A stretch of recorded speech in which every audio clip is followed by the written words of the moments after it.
Yeah, good morning, everyone. It's so nice to be here again. It always feels like coming home. And as I've heard, you like the chamber orchestra.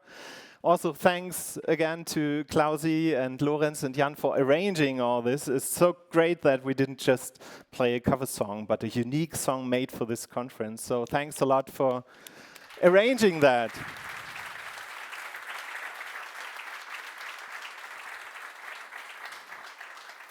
And a special welcome to everyone having their very first NEOS event. Is there anyone who has never been at a NEOS event yet? Yeah. Welcome to the NEOS conference and the community. So I'm sure that you'll have some inspirational conversations and some new friends at the end of this conference. Feel very welcome here. And yeah, before I get lost into how nice this family is, let's start off with something fresh. So this is Mount Etna in Sicily, in the very south of Italy. And in the 15th century, Sicily was famous for its ice. And you can still find stone structures across the mountain area there, snow huts, and they're called neviere. And in winter, laborers would collect snow from the mountain peak and put them into these snow huts. And then in summer, they transported it to the valleys and then shipped it to North Africa, to Malta, and so on. But they also took this snow and mixed it with fruit juices and syrup. And today they don't use snow anymore for that, but that tasty treat still exists, and it's called granita. So granita, I don't know if you've ever had a granita. It's not so popular outside of Sicily, but it's not just some kind of slush ice or sorbet or something. It's something very smooth and fine, and in Sicily they have that for breakfast because in summer it's too hot for a cappuccino for breakfast. So my kids really like that idea, to have some ice cream for breakfast, but in Sicily, they actually do have granita, usually in a combination with some freshly baked brioche. And I can tell you that it's a fantastic combination of flavors and textures if you eat both at the same time. So I could really get used to it. Unfortunately, it's quite impossible to get that in Germany. So I visited Sicily this year with my family and had my very first granita in my life, and we had that, fortunately and unfortunately, in the Cafe Sicilia in Noto. And the Cafe Sicilia is known for serving the best granita in the world, at least according to food critics and the Netflix program Chef's Table. So that's why we went there. And they also have incredible gelato and pastries and so on. But yeah, having that granita, this one is some blood orange granita. It was fantastic. Returned several times, but yeah, that set a high bar, and any other granita we had afterwards was just pale in comparison, unfortunately. So what does make a good granita? Why were the other granitas so different? So it's a very simple dish. Its ingredients are just water, sugar, and almonds for the almond granita. So in theory, you could just take water, almonds, and sugar, mix it together, and then you have your granita. But the actual secret lies in the ingredients and the attention to detail in the process and sourcing the best almonds you can get, and also getting the texture right and so on. So, and I thought this is a bit like with software, where you try to create some software, and in the beginning, it's very often a messy process. It usually starts as a messy process. But that's okay, because I would consider software development as a creative endeavor, some craft where you have to brainstorm, right? So you have to start somewhere, like this here in Neos 2.0, for example, which was our content repository. And then you start trying out different approaches.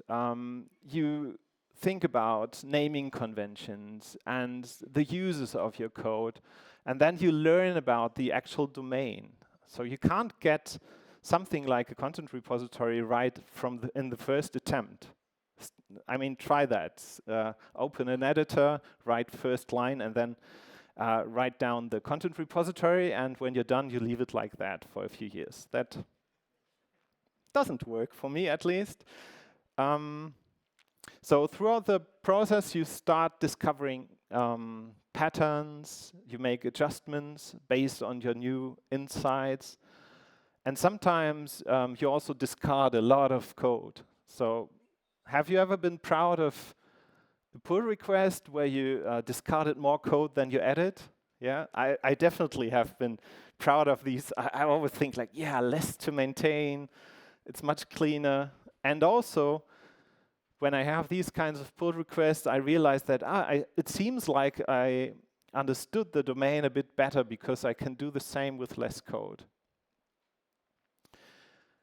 So it's a process of distilling the essence of the software we want to create. This is from the new content repository.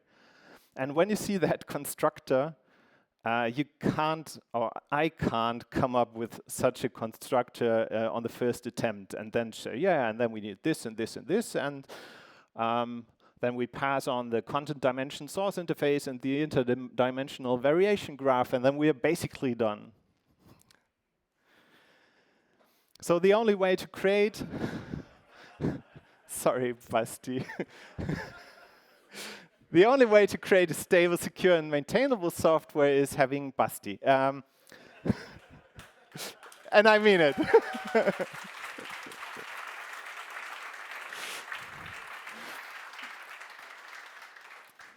So you need these discussions, and you need Bastian to, well, be concerned about your first approach. You probably know about rubber ducking. That's also an important part of it. So the idea of rubber ducking is that you talk to someone about a software problem, and it's not so much about the hints you get from the other person, but more about thinking about it loudly. So you could as well talk to a rubber duck. But of course, Basti is not a rubber duck. So we can make great software which does, great software, functional software, which has a lot of features very quickly with many lines of code. Just paste in together some snippets from older projects and add this and that. But maintaining that in the long run requires rather simplicity and clarity. Otherwise, you need a lot of persons and, well, yeah, it's not so much fun as well. So while coding, I always think about my future self, that I actually have to maintain that in the future. So I think about, now I'm in the context writing this down, but in 2 years from now, what do I need to know in order to make sense of this code? Or does that code speak from itself? However, it doesn't make sense to code everything yourself, of course. We need packages, which we include. So this is a dependency graph of the Flow Native website, the Neos website, the composer packages we use there. We have to rely on third-party packages, of course. And there are quite some of them. And when you think this is all, then look at the left side. Yeah. These are the composer dependencies we have on a simple website. Let's take a look at the JavaScript side. These are just the JavaScript dependencies of the software we keep, not which we need for development. Okay, so and what's interesting is that everything marked as red on GitHub has only one maintainer. Yes? That's most of it.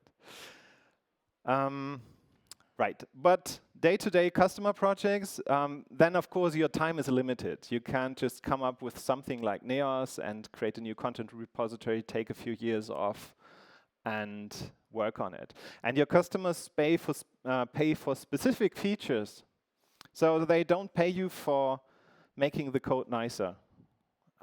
Or who is getting paid for that explicitly from their customer? I want your customers. Yeah, think about bridges in Germany. Nobody is elected as a politician for renovating bridges. They only are, they want to have nice photos opening new bridges. So that's why we have so lousy bridges in Germany.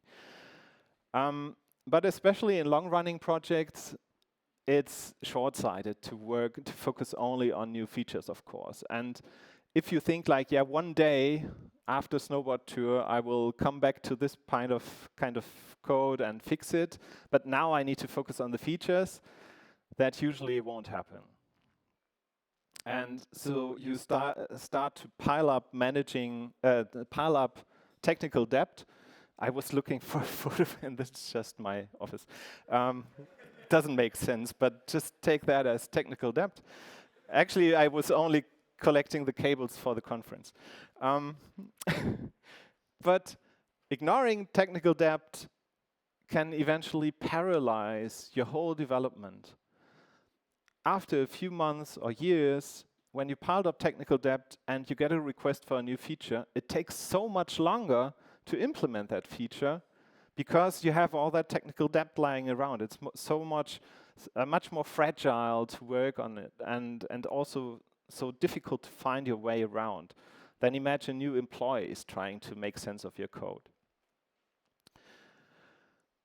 So even time passing and not changing anything in your project causes technical debt, as Martin told us last year in his talk. So just because your software relies on other software and there are new PHP versions coming up, you are building up technical debt. If you do nothing, that software degrades, okay? And if you're interested in that topic, I recommend watching Martin's talk about it. It was quite entertaining. So what I want to tell you is that creating new dependencies for your software should be done consciously. You should really know why you're opening up that new dependency and what it does.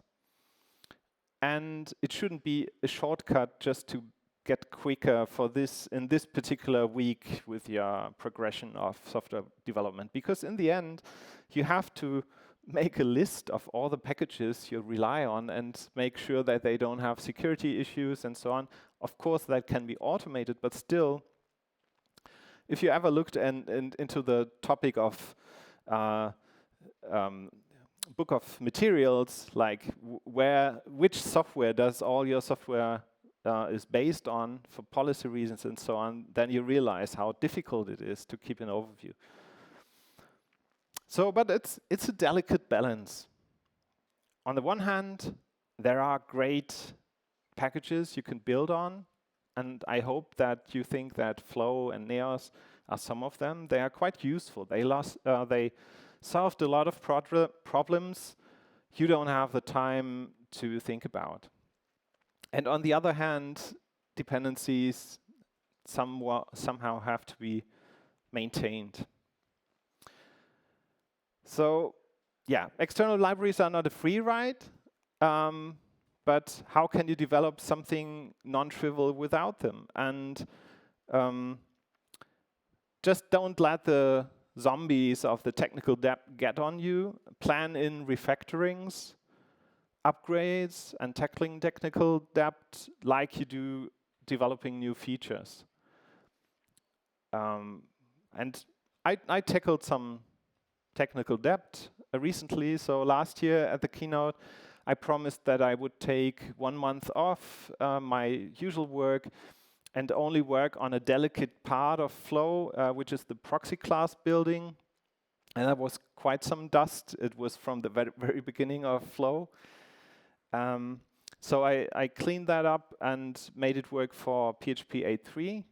And during that period, we merged, I think, 25 pull requests with improvements and so on. So it's really worth it looking at these things from time to time. And this specific case, it was so difficult to find a good spot because just 3 days in a row wouldn't make it for me because there was so much context I had to load in my low capacity brain that it really took me 1 month to get everything in my temporary memory and work on it. So, and then I still had to make decisions. Proxy class building, 15 years ago, yeah, that was a completely new thing, but now others are doing this well. There must be libraries which we can use. And so we started using a library, Laminas code, which renders proxy classes. And I was very happy that we don't have to maintain that part anymore. At least until I realized that there are some features missing for PHP 8.3. And so we couldn't release this. So we created a pull request for Laminas code, and which implemented that feature a year ago. And I mean, you know how open source works. It's difficult to have maintainers like accepting your pull request. They have to put in voluntary work, and I have full sympathy for that. But I just want to illustrate that it's a difficult decision. You think like this package helps me now, but in the end, you're stuck at a different point. And these are the kinds of decisions we as developers have to take all the time. So that's our job, but we have to do that consciously. So I said that I did this development as preparation for Flow 9, and so what is the status of Flow 9 and Neos 9? So there has been a tremendous amount of work and activity during the last year. Yeah, and Christian Müller, a release manager for Neos 9, should have presented now what the status of Neos 9 is, but unfortunately is sick at home. Hi, Christian. I hope you're watching us. So, as a deputy for Christian, please welcome on stage Carsten Dammekans to tell you all about Neos 9.